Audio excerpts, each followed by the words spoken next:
Lá amháin an gcósta hir. Bhí Séamus agus a chláán ag siúl an trá. Bhí fón orthú snámh. Bhí an amsir go hálín. Te, tirim, tatnamhach. Thosaigh Séamus ag cur a chuid chula hnámha agus chonig sé rón san uisce. Rón Fiosrach. Bhí sé ag féchant ag stána. Bhí cuma óg Tháinig Séamus níos cóngarí. Nuair a chuaigh sé chlé an ngaineamh, lean an rón. Nuair a chuaigh sé dheis, lean an rón. Nuair a chuaigh sé I dró na donta, chuaigh an rón I bholach faoin uisce. Ní raibh clú bith ag Séamus cá raibh sé. Bhí bolla láidir, sália agus femanna ann. Ribh seo, bhí rónán san uisce. Uignach agus brónach. Déach sé amach. Chúla sé gaiire glórach.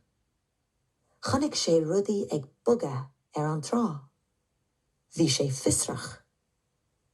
Bhí seirc feice aige. Bhí gelf feice aige. Bhí smugir le roan feice aige.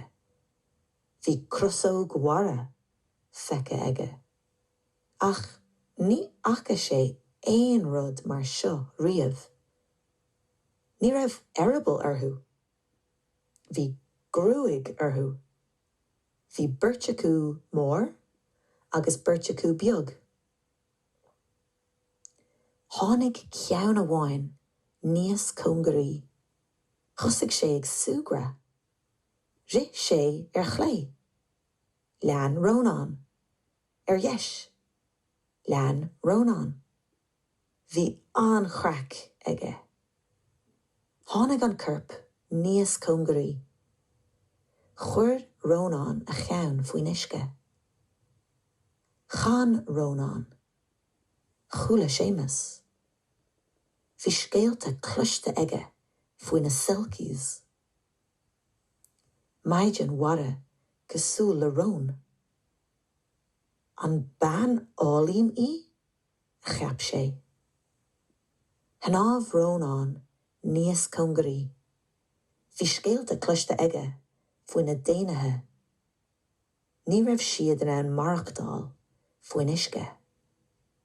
Bhí sé Fiosrach. Hnámh Séamus níos cóngarí.